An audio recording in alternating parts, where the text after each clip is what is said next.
Hey everybody, welcome to Beekeeping for Newbies, episode 14. Welcome back. Got a pretty exciting show for you here today. We've got, I wanted to talk about some expectations for the colony in year one.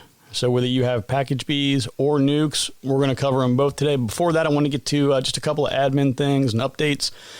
And then we will discuss some of the expectations, because I know that everybody always says to me, they've done it for years. As long as I've been doing this, I'm sure you all are seeing it too. The first question you always get, do you get a lot of honey? Do you get a lot of honey? I hear that all the time. So we're going to answer that question. We'll talk about that, and we'll dive into some other things too. First off here, I am overdue on my own inspections here. I was planning to get caught up this weekend. We got rain, colder weather. It's been kind of funky here, and it's really not ideal to open the hives. And there's some things I specifically really want to look at right now, but I'm not going to open up and have the bees get wet. Water and honeybees just do not mix very well. So we're going to leave them alone for now. I'll try and get back to them maybe tomorrow or Tuesday, and I'll report back to you. There's one specific thing that I want to see. I'll go ahead and kind of talk about that right now. I had a colony that had swarmed earlier in the season. And when they did, the queen that was left behind to take over operations, she did not make it back from her mating flight. So with that, the colony was queenless. So I gave it an extra week, just to make sure. I mean, maybe it took a little longer on her mating flight. Maybe she was just, not as active in laying when she got back. So I thought, I'll wait one more week and I'll just confirm and make sure that she's definitely, in fact, did not make it back. So a week later, I go in, same thing, right? No evidence of her. I can't find her anywhere. So what I did this past, on the previous inspection, I have another colony. Great, very productive, very healthy colony, great queen. She's a daughter of my breeder queen, so I know that she's got good genetics. I went to a frame of comb. There's one specific frame where they had drawn the comb, instead of being flush to the foundation, they drew it kind of out from the foundation a little bit and then straight down. So there was a gap behind. You could almost fit your pinky behind it. Right now, in general, it doesn't matter for them. They don't care. As long as they've got comb they can lay in, it's great. It's really more of an issue for us beekeepers, trying to keep things orderly, trying to make sure that as we're removing frames, we're not destroying things. That is exactly what that lends itself to. When you start having pieces of comb that aren't drawn nice and evenly and they're hanging way out from the foundation, it becomes troublesome for you. One little trick I've done as kind of a workaround is if you've got 10 frames in the deep or in the shallow, medium, whatever size hive body you're using, if you've got 10 frames in there and for whatever reason they've drawn one section of comb, I've actually had them draw a section of comb all the way up to the foundation of the next frame, but then not draw anything in that frame, or they draw some around that comb that's on the other frame, and it's just complete chaos. I'll pull a frame out completely and then slide everything down and make more room. So instead of being a 10 frame, it's a 9 frame, but it allows them a little bit more space. It's an option. It's just one way of kind of getting around their not always perfect comb drawing. So in this one section of comb I found, it was about probably 8 inches high by 3 inches wide. So for my metric system friends here, I think it's roughly like maybe about 20 centimeters high by about 7 centimeters wide. And it was a section of nice, very new drawn comb, and it was completely full. It had probably 60 or 70 eggs on it, newly laid eggs. So I pulled it off, I broke it in half, and then I went to the queenless colony, and I went to a section of frame, and I put those two probably about, I don't know, maybe 4 inches, 10 centimeters apart, and kind of pressed them into a space of the comb and left the piece of comb kind of hanging down in hopes that the bees will, the nurse bees and the workers that are in that area will see those eggs and say, okay, this is a great opportunity for us to now make a queen cell. I'm hoping more like 2 or 3 that we can use to replace the missing queen. So if I get, let's just say I'm lucky enough to get 3 queen cells out of that, I'm going to leave one behind to take over things for that colony, but I'll take the other 2 and I'll put them into some late spring splits, because I've got a couple other colonies that are kind of pushing on their maximum size anyway. They probably could use either more space or need to be split up. So I'm trying to expand things right now, and I'm going to go ahead and just add however many queen cells that I get in surplus. I'm going to use those to make new nukes. I guess it'd be a good time to go ahead and discuss some of the progress at the apiary this week. So I was able to finally get some burning done of some of the brush that's in the way where all of my colonies are going to be hopefully moving over to. I made some progress in a couple other spaces down there, so that's really good.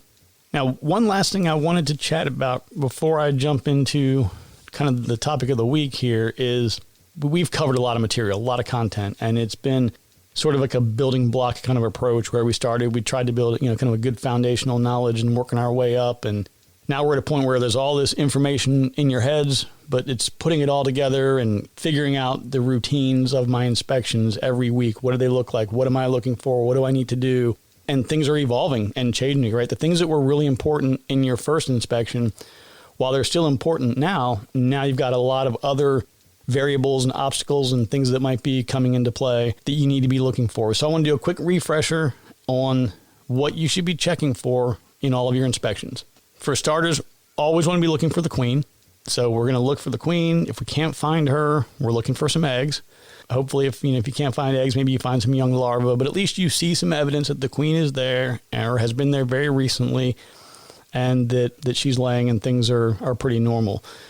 On the more negative side of things, as the season progresses, particularly more, I don't think this is as big of an issue in a lot of the northern states or maybe in Canada or some other places where the climates might be cooler in the wintertime, because I don't think that the larvae will survive the winter, but the small hive beetle, you definitely have to watch out for them. They're very disruptive. Early in the season, it's not as big of a deal, but as the season progresses, it gets worse. I put several hive beetle traps in my colonies in my last inspection, and I'll have some on hand with me during the ones I do tomorrow. So make sure you're aggressive with those small hive beetles. You're looking for queen cells. Even if you have, where it looks like there's plenty of room to expand, still look for queen cells on every inspection, because it's possible that maybe for some reason the colony is not recognizing space to the left, the right, or above it as expansion space. Just, again, you've got the frame out, you're looking at it anyway. Always look for those queen cells, and they have a tendency to always be down near like that bottom third of the frame. If you pull a frame out and there's a bunch of bees right in an area that you need to look at, just bring the frame up near your mouth and just blow on them lightly. And they'll move out of the way. I usually, since I don't have gloves on, I've done that as, I blow on them, or you just take your hand and just press down on them a little bit, and they'll feel kind of the warmth of your hand, and they'll walk away. It's really cool. The first time I heard that, I was like, you're going to do what? But it works really well, and they'll move out of the way, and pretty cool. Look for those queen cells, and also be mindful of expanding to make room for additional honey supers, right? It just depends on where you are in your nectar flow, but if you're doing your inspection and every frame that you're pulling out is full of either honey, nectar, pollen, brood, eggs, and they've got no expansion space, you've got to add some. So that's a decision you've got to make as to what's going to make the most sense. But worst case scenario, when in doubt, just drop a honey super on there. Let them do their thing. And another thing you can do too, if you want, if you have, let's say you had one honey super already on, you could put the new one in between the existing one and the top of your brood chamber. I've done that before too. That way the bees can kind of come up right out of the brood chamber from the bottom up, and they can jump right on that. Again, when you start disrupting things in the spaces, the way they've designed them, it kind of throws them off, right? They have a plan. They want things in a certain place, and then you go and break things up a little bit. It forces them to take action. But I wouldn't always recommend that approach as a rule of thumb, right? There's no real need to do that. I've just done that before when I'm having trouble getting them to draw up the comb and use the space. In general, just take your top cover off, take your inner cover off, put a medium on top with the frames you've identified for your honey frames. Put your inner cover back on, outer cover back on, and you're done. Just make sure your frames are spaced out nicely before you put them back in.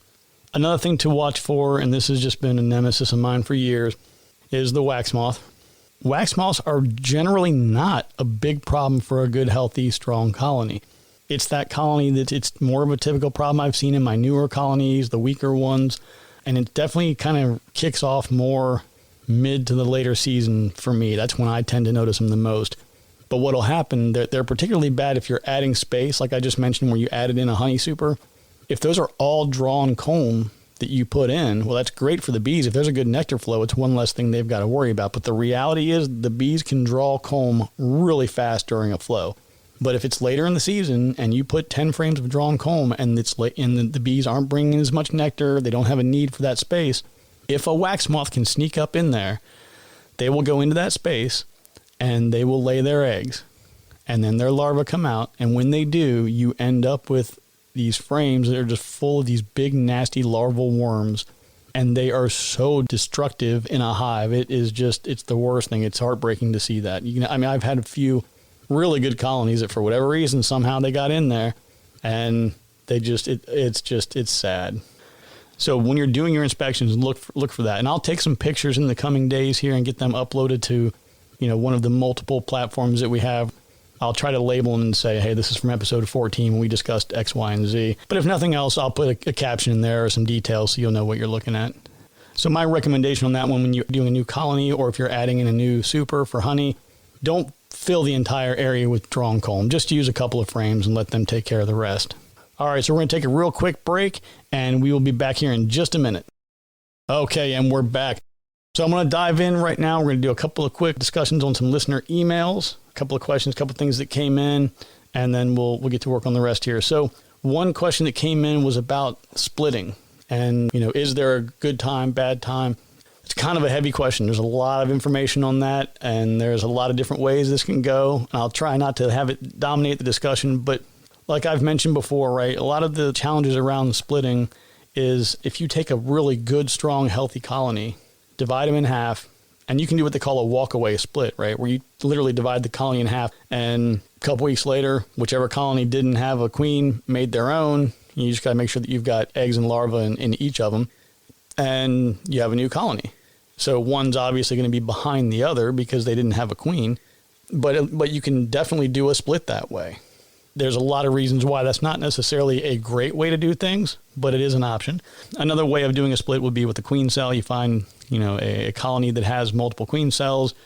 You want to split from there, take a few frames, make a nuke, put a queen cell in it. You can kind of go that way. You can pick up a mated queen from somebody else, grab a few frames to make your own nuke, put the queen in. That's kind of another approach that we'll talk about probably more in detail as we get closer to like next year, as you're, getting into your second year, and what we're going to do to kind of help mitigate some risks around, swarming risks next year and everything. But the other option is you can have them mailed to your house. I would exercise real caution with this one. I had a couple of queens mailed to me. It was like second day mail, U.S. Postal Service, which should be kind of a big red flag by itself, the fact that we used USPS. But I think it was one of those days around this time of year, mid-90s, and I had tracking information that said I had all the alerts set up. Everything was supposed to be, letting me know that I was going to, when the delivery was going to happen. I got no alerts, no delivery information, and I go out to get the mail at like 5 o'clock in the evening, and I go into my mailbox, and there is a nice size package in there that says live bees, caution, like handwritten, like all over the place. And they ended up in the mailbox. So I had 2 dead queens, and that was massively, massively problematic for me because I had a colony that was just huge. I wanted to make 2 splits from it and have queens right away. And I had a great plan for everything.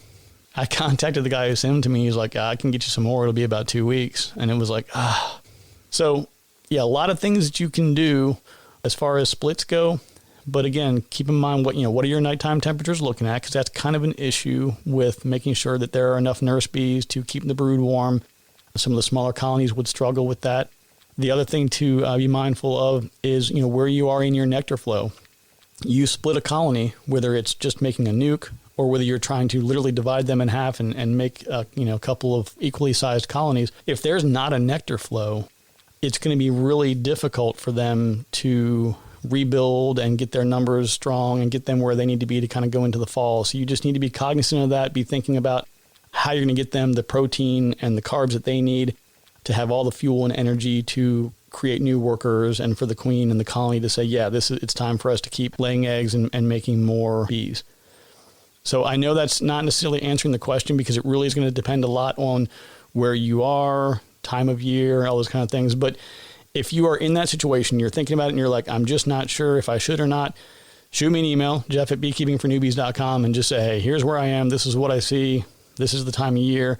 I can dig around and I can figure out, what the flow should probably be in your area and maybe help you answer that question. Next question I got was from Cheyenne, and she had a situation where she had package bees this year, and she installed the package. She had a queen cage, got everything up and running. Everything was looking good. Queen was looking healthy. Went back to do an inspection and open everything up, and she sees 2 queens inside the colony kind of fighting it out, and kind of a little bit of a battle royal going on between these 2 queens. And she's like, hey, what's going on? How did this happen? So there are a lot of, I shouldn't say a lot, there's a couple of possibilities here of what could happen, but I'm going to just kind of zero in here on what I think is probably the most likely culprit. When package bees are made, typically, they'll take, if you think in your mind of what a deep hive body looks like, they'll take something that is either the size of 1 or even 2 deeps, put them on top of each other. Then they take a queen excluder attached to the bottom of another deep or another larger box, and then they'll take frames from, frames that are just loaded with brood, so they're getting good nurse bees, and they'll pull them up to these boxes and they shake them down in there. And they shake all the nurse bees off and they put the frames back into a box. And they grab the next one, they shake a bunch of bees off and put them into the next box. And they keep doing that over and over and over again. Then ultimately you end up with these bees that will go through the queen excluder and end up down in the bottom. Well, for whatever reason, sometimes maybe the queen excluder isn't sealed properly. Maybe it's not the right size. Maybe there's a little tiny piece that's broken. Maybe there's a lot of little reasons why it might not happen. Or some of these people may pull a frame out, find the queen, and say, okay, I've got the queen for this colony, so we don't even need to use this shaker box. We've got everything in here is free game.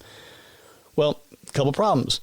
One, I've heard some varying numbers over the years, but I've heard that it's not uncommon for, I think it's like 10 or 15% of all colonies to actually have 2 queens at one time, where the daughter queen is still, where the mother queen is still there and hasn't made her flight, her swarming kind of flight, and the daughter queen has already emerged. So I've heard about that. I haven't seen it myself. But thinking about that scenario, right, they go in, they do an inspection, they find a queen, they isolate her, and then they just throw all the other bees into the package. I believe what happened in Cheyenne's case is that she had a queen bee inside the package with the rest of the workers and a couple of the drones that were probably there. And then there was the queen that was in the cage. So she put the queen cage in, the workers released her. By the time she came out, they had a little bit of a fight. Hopefully, at least one of them survived healthy and everything is fine. And she'll be able to kind of carry on and things will be okay. But that's not the most uncommon thing with package bees. I've seen it both ways before. I've seen a situation where I actually had a queen cell one time show up with a queen in the cage dead. And I was all upset. I was like, oh my God, the queen died.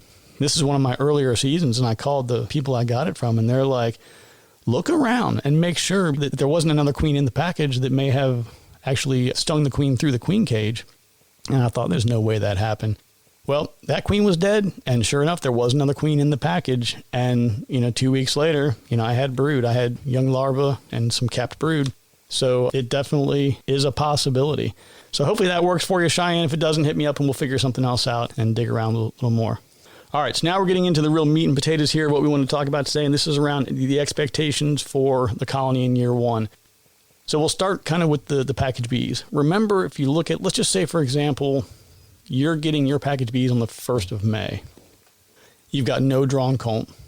Maybe you're lucky. Maybe somebody gave you a frame of drawn comb. In this case, it doesn't really matter. You've got a completely blank slate to start from. And that queen starts laying eggs right away, right? You got a mated queen. She's ready to go. She's laying eggs within a few days. So by the end of May, like May 25th or so, is when you start to get your first bees. So that, for me, at least where I live, by the time I get to like the middle of June, my nectar flow is over. So that does not offer a whole lot of time for a new queen, new colony to get everything done in time. So on the flip side of that, you think, well, maybe I want to get them earlier. Maybe if I can get them the first week of April, I've got all this extra time. Now you're running the risk of not having enough bees to keep them warm at night during the cooler nights. And I've had several nights down in the high 30s and 40s in April before, and I've lost colonies that way. So that's another kind of a double-edged sword with why package bees can be so challenging. But you're going to be at a disadvantage no matter what with the package bees. You have to be aggressive with pollen substitutes and you maybe using some pollen patties and some sugar syrup and different things to let them really ramp up. Again, everything is really going to be regionally specific. But for me, I can overwinter. I have overwintered single 5-frame nukes before. I do much better if I do like a double stack 4 frames, so it's 4 over 4 for a total of 8 frames, or a single deep with 10 frames. I've done double deeps with 10 frames each, and those have all overwintered pretty well. As long as they've got, for me, it ends up being about 40 to 50 pounds of honey stored. They're usually okay. They can definitely get by with less. I think this past winter was more mild, and I had several colonies that had resources left going into the spring. I've had some winters where we had one a few years ago where I think the temperature stayed Fahrenheit. It was like between 10 and 20 for 3 weeks. There's a river like behind my house, and it was frozen. It's a brackish river, and it was frozen. It's like 1,000 feet across, and it was frozen from one side to the other. So that was definitely a cool winter. I overwintered hives. I was surprised. I was shocked that they made it, but they did. So your package bees are really going to require you to be engaged with them. Now, that is going to be a lot depending on where you are, because you might have just this explosive growth, a longer season of good nectar flow, and they'll be completely fine. But you really need to be paying attention and watching them to make sure that you're getting a good brood pattern. The queen is still laying. And if you see a reduction, you see the queen reducing how many eggs that she's laying, or the colony is not raising as many workers as they were previously, that's when you want to start maybe looking at some supplemental feeding and things to make sure they have a chance to ramp up. They are really, really good at knowing what's best for them in that moment, but they're not always able to know what's best for them long term. What I mean specifically is if you had that colony in the example I just made, where they stopped laying a lot of eggs, or they stopped producing a lot of workers in that mid-late June time frame because there was a dearth, and we did nothing for them, no supplements, no anything, it's like a month and a half or 2 months before the fall flow starts to kick in mid to late August. That's not enough time. That's not enough time for them to even live through the summer. They need several frames of honey just to get through the summer. I've had colonies that have been started in the spring and have been massively productive, and they've used 90% of their resources just to stay alive over the summertime. So to answer the big question in that one is, how much honey do you get? If you have a package bee this year and you're anywhere within my region here in the Mid-Atlantic, you're not going to get any honey. If you take honey, the chances of your colony making it through the winter are going to be significantly reduced unless you are heavily, heavily feeding them in the fall. They may not even make it through the summer. They may not even make it to August or September because they might run out of resources. So be very, very mindful. In the first year, I would definitely recommend not taking anything from them. Let them grow, let them ramp up. Now, your nukes are a little bit different. If you get your nucleus colony on the 1st of May, in the exact same scenario we just discussed, you have brood that's going to be emerging new workers within days. You should have 3 frames that are, I would say at least 2 of them should be full of capped brood. One might be a pollen and kind of nectar frame, and then you'd have a frame of honey, maybe 2 frames of honey. So you should have good resources there for that colony to explode. And you should be putting them into either adding another nuke on top or putting them right into an 8 or a 10 frame setup from the get-go. And within 2 weeks tops, you're putting a honey super on. They should be cranking away. But I still would recommend that first season, let them build up. Let them build their space. Let them draw the comb. Let them put things the way they want them to be. And again, ask questions, right? Talk to, if you don't have anybody else to talk to, shoot me an email. But, talk to the local people that are near you. And if you don't know of anybody, like I said, hit me up and we can try and track someone down in your area or your region who might be able to lend you a hand. But just try to find out, hey, how much honey should the bees in this area have to overwinter? So the expectations around honey production are going to be pretty low. I would definitely not be taking them unless you have a situation where you have a nectar flow from maybe like May through August, September. If you have a good long nectar flow and you have a massive population of bees and they're just exploding and things are going great, again, talk to somebody who's local, see what they say. You're never going to go wrong letting them hold on to what they've got until next year. So let's just say you had 2 deeps and 2 mediums and everything was completely packed, and you went and did an inspection on them in the spring. And generally you'd probably reduce that down a little bit, but let's say you didn't. Let's say you kept it just like that and it's springtime and you open the colony up and you find an entire medium that hasn't even been touched, full of honey, and you're going through and they only used half of it, right? That's good information for you to work from for next year. But just, kind of get an indicator and keep track of things too, right? Keep a logbook and say, okay, this winter, our average temperature was so many degrees, or just do some basic research online through, historical weather data to find out what's the average temperature this year, last year, previous. So you can kind of keep track of things. Most commercial apiaries will weigh their colonies. So they know based on their area, if my colony is less than 50 pounds, then let's say, for example, if their target was 50 pounds per colony and that colony is 42 pounds, they know, okay, I've got to feed this colony, 2 gallons of sugar syrup within the next week, or whatever those numbers come out to be. There's nothing that says you as a hobbyist couldn't do the same thing. So they're always better to have more than to have less, because if they have less, they die. And when you're early on and you're figuring things out like you are in your first year here, your number one objective is just, can I get them to make it through the summer? Right? It's challenging here where I am. I'm just super excited to get all of mine out of the suburban area and down into the rural environments where they'll have access to a lot of agriculture and watermelon and cotton and all the other things that they can get into. But the biggest challenge right now, get them through the summer. And then it's, okay, get them through the winter. And then it's like, okay, now it's springtime, and now you'll have some more information based on what happened over the previous fall and winter. So I know that's not a lot of specific detail, but again, a lot of that's going to be very regionally focused on where you are, or I should say regionally dependent on where you are. So that's probably going to wrap up most everything that I wanted to cover today. A couple things I got coming up here I think I've got enough information now for about 2 or 3 upcoming episodes, but we got some hectic weeks ahead of us here with a lot going on. I mean, I know like the next couple weeks I'm building hive bodies and painting, and I'll talk about pretty soon making some open feeders. So if you do have a lot of colonies and you don't want to individually feed them all, we'll talk about how you make a feeder that you can put kind of out in the field or somewhere nearby. We'll talk about the same thing for pollen feeders. I've made a couple. I'll put some links to some YouTube videos, but they're basically pieces of PVC with some end caps, and they have little openings on them, and you fill them with synthetic pollen. The bees can fly in and get their pollen and kind of head back. We'll talk a little bit about those, how you make them, where you put them, all of that.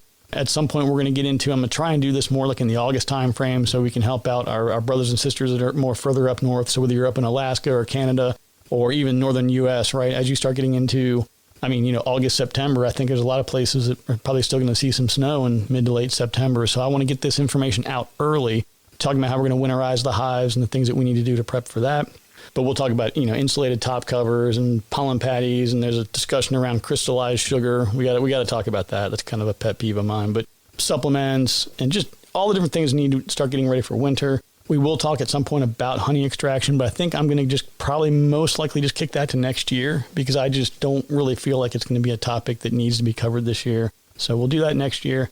Okay, but that should pretty much wrap everything up for the day. So if I can quote my good friend there, Bob Barker, help control the pet population, have your pet spayed or neutered. Take care, everybody. We'll talk to you soon.